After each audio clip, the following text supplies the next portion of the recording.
الحمد لله رب العالمين الصلاة والسلام على رسوله النبي الكريم أما بعد فقد قال الله تعالى في القرآن العظيم وفي القرآن المجيد فأعوذ بالله من الشيطان الرجيم بفضل بسم الله الرحمن الرحيم إن الذين آمنوا وعملوا الصالحات صدق الله العليم. பசிக்கின்ற மனிதர்களுக்கு ருசிக்கின்ற உணவை கொடுத்து அதை ரசிக்கின்ற அல்லாஹ்விற்கே அனைத்து புகழும் புகழ்ச்சியும் உண்டாகட்டுமாக. அல்லாஹ் தஆலா அனுப்பிய நபிமார்களில் மிக உன்னதமான பாசம் நிறைந்த மக்களின் மீது அன்பு வைத்து மக்களுக்காகவே வாழ்ந்து காட்டிய சத்தியத்தின் தாயகம் நபிகள் நாயகம் எம்பெருமானார் முஸ்தபா ரசூலுல்லாஹி ஸல்லல்லாஹு அலைஹி வஸல்லம் அவர்களின் மீதும் அன்னார் காட்டித் தந்த அடிச்சுவடுகளை சற்றும் தரம் பெறலாமல் வாழ்ந்து காட்டிய சத்திய சஹாபாக்களின் மீதும் தாபிஈன்கள் தபஅ தாபிஈன்கள் அவுலியாக்கள் ஷுஹதாக்கள் சாலிஹீன்கள் நல்லோர்கள் நாதாக்கள் நம் அனைவரின் மீதும் அல்லாஹ்வுடைய சாந்தியும் சமாதானமும் என்றென்றும் நின்று நிலவட்டுமாக. ஆமீன். அல்ஹம்துலில்லாஹ். அன்பிற்குரியவர்களே, ஒரு முஸ்லிமின் வாழ்வின் மிக முக்கியமான சொத்து ஈமான் எனப்படும் இறை நம்பிக்கை. இந்த ஈமான் என்பது வெறும் பேச்சால் சொல்வது மட்டுமல்ல, அது நம்முடைய செயல்பாடுகளில் பிரதிபலிக்க வேண்டும். இன்று நாம் நம்முடைய ஈமானை எப்படி பலப்படுத்துவது மற்றும் நற்செயல்களின் வலிமை என்னவென்று சற்று தெளிவாக பார்ப்போம். ஈமானின் அடிப்படை. ஈமான் என்பது ஒரு செடி போன்றது. அதற்கு நற்செயல்கள் எனும் நீரை ஊற்றினால்தான் அது மிக செழிப்பாக வளரும். நபிகள் நாயகம் ஸல்லல்லாஹு அலைஹி வஸல்லம் அவர்கள் ஈமானை பற்றி சொல்லும் பொழுது ஒரு அழகான கருத்தை குறிப்பிடுகிறார்கள். ஈமான் என்பது 70க்கும் மேற்பட்ட கிளைகளை கொண்டது. அதில் மிக உயர்ந்தது லா இலாஹ இல்லல்லாஹ், அல்லாஹ்வை தவிர வணக்கத்திற்குரியவன் வேறு யாரும் இல்லை என்று சொல்வது.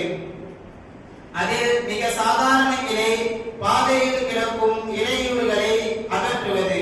வெட்கமும் ஈமானின் ஒரு கிளையாகும். ஆதாரம் புகாரி, முஸ்லிம். இந்த ஹதீஸை நாம் சிந்தித்து பார்த்தால் ஈமான் என்பது வெறும் தொழுகை நோன்போடு மட்டும் நின்று வருவதில்லை என்பது புரியும்.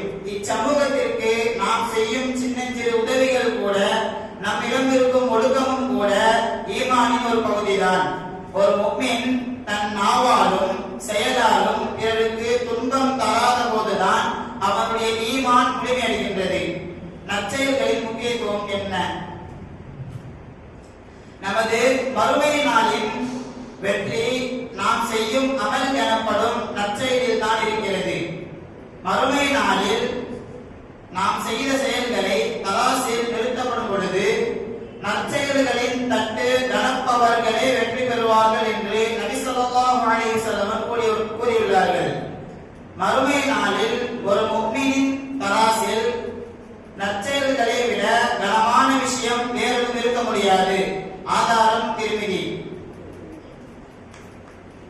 இங்கே நாம் கவனிக்க வேண்டியது என்னவென்றால், நாம் செய்யும் தர்மம் அல்லது கூடுதல் வணக்கங்களை விட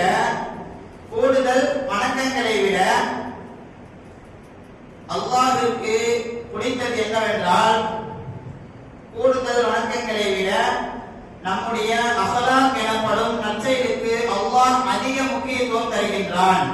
கோபத்தை கட்டுப்படுத்துவது, பொய் பேசாமல் இருப்பது, பிறரை புறம் பேசாமல் இருப்பது போன்றவை ஒரு மனிதரை சொர்க்கத்திற்கு மிக அருகாமையில் இழுத்துச் செல்கின்றன. இறைவனை நினைவு கூறுதல், திக்ர், நம் வேலையிலிருந்து நமக்கு நிம்மதி பெறவும் அல்லாஹ்வை அதிகமாக நினைவு கூறுவது அவசியம். நபிகள் நாயகம் ஸல்லல்லாஹு அலைஹி வஸல்லம் அவர்கள் ஒரு முறை கூறினார்கள், இறைவனை நினைவு கூறுபவனுக்கும் நினைவு கூறாதவனுக்கும் உள்ள உதாரணம் என்னவென்றால், உயிர் உள்ளவனுக்கும் இறந்தவனுக்கும் உள்ள உதாரணமாகும். ஆதாரம் புகாரி.